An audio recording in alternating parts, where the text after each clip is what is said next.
So if you guys take time to watch some of my videos and stuff like that, you'll see that I'll often say, these arrows are for me. I'm not gonna worry about them being perfectly matched.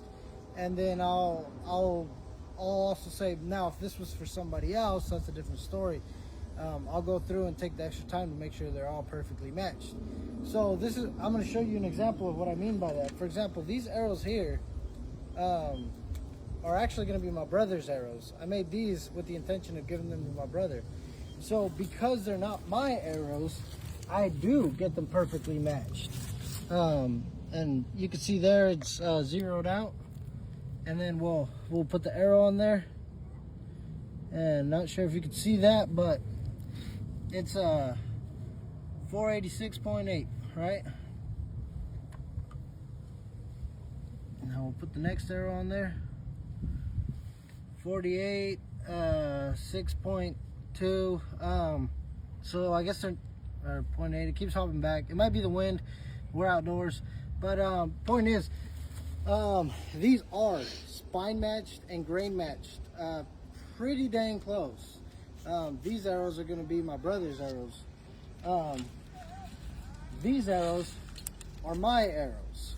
These are the ones that we built not too long ago, and I was saying I wasn't really too worried about them being perfectly grain matched, simply because I was more focused about the spine. These are all, you know, pretty dang close to spine matched.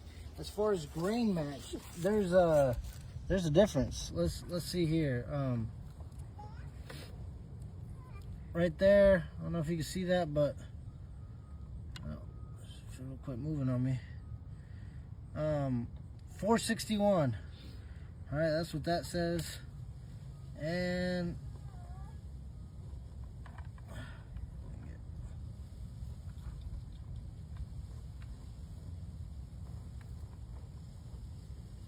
462. So coincidentally, these were pretty close to each other, but some of these were a little drastic. We'll scale one more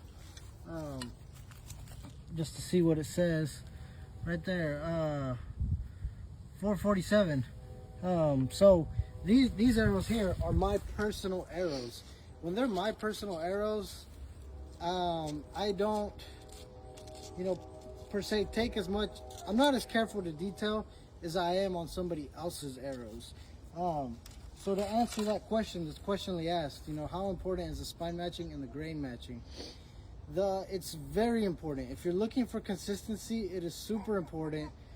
Keep everything matched. Keep everything grain matched. Keep everything spine matched. The closest you can. The closer you get everything matched, the more consistency you're gonna get, which is ideal for, you know, for a perfect bullseye every shot type of thing. But for me, I'm not really too particular about that.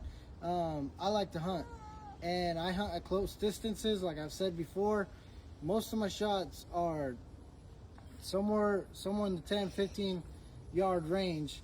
Realistically, very rarely do I get to the 15 yard range. Most of my shots are pretty dang close to the 10 yards. So for me, I don't have to hit the perfect 10 ring every single time. A deer is a pretty big animal. I feel like I got quite a bit of wiggle room, and I'm still confident I'm gonna make you know, a vital hit. So that's one of the biggest reasons why when you're watching my videos, I'm not too focused on getting everything so perfectly matched. With that being said, that is all going to depend on you. What kind of archery are you into, and what things you're willing to, you know, give up, and what things are important to you. So if consistency is super high on that priority, then you need to be sitting there grain matching and spine matching everything.